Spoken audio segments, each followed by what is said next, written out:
Open Seniors on the line now for their Heat 2, and this is the big gunners, the big machines, 450cc machines, and these guys really get some pace going around the circuit. You can see a nice lineup there of Open Senior riders, and of course the man to beat in this class is on that Suzuki 717, Richard van der Westhuizen. He's been phenomenal after his return from Texas. Getting ready, and down goes the gate, away they go. Good start for the man we just spoke of, Richard van der Westhuizen. We'll see who breaks the latest into the first turn outside. Jared Keldernace on the bad boy Honda, number 33, but big mistake and runs wide and allows Mark Baxter to sneak up the inside. What a great start from Mark Baxter. We see riders going down at the back of the field. Looks like Brad Purchase again in the same place. Richard van der Westhuizen then managed to get back into the front ahead of Mark Baxter on that 26 machine. Dylan Donald coming up the inside line. Richard van der Westhuizen there, right up the big mineshaft jump, and Jared Keldernace coming back up on the inside of Mark Baxter. He's certainly one of the quickest guys around the circuit, over 1 or 2 laps, and he's certainly proving that fitness is starting to become better and better with him at the moment. I think it's going to be a tough battle to catch this man up front on that Team Suzuki machine, Richard van der Westhuizen. Dylan Donald, good performance coming from him in this second heat. He's also very quick, very aggressive rider. Some of the riders coming through, Sean Kruger, Merrick Sparg on the bad boy Honda. And big fall down the straight. Well, I tell you what, that straight has claimed a lot of riders. And, that was one of the red Yamaha men coming up and just getting the back end, stepping out and over the handlebars.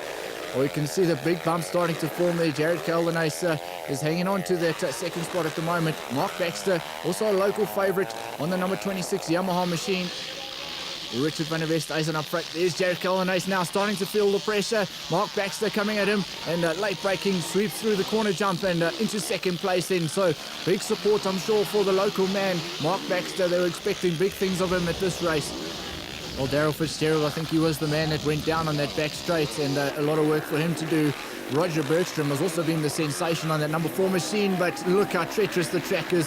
One little mistake and down you go. You can see the riders really just starting to take it easy now. Mark Baxter too, the same place. You can see how disappointed he is with himself. These one riders should know the circuit, and the inside line, the front end washes away.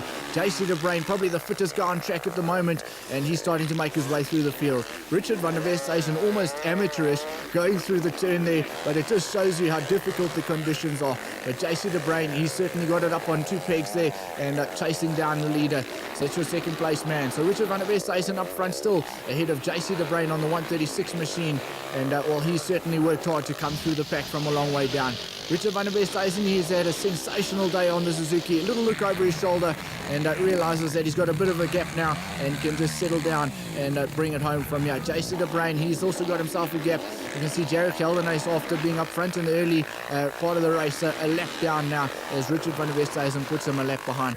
JC De Bruin also just winding down this race. He'll have to settle for second. Richard van der Westhuizen, little fist pump there. He's ecstatic that he could come for his first race back in South Africa.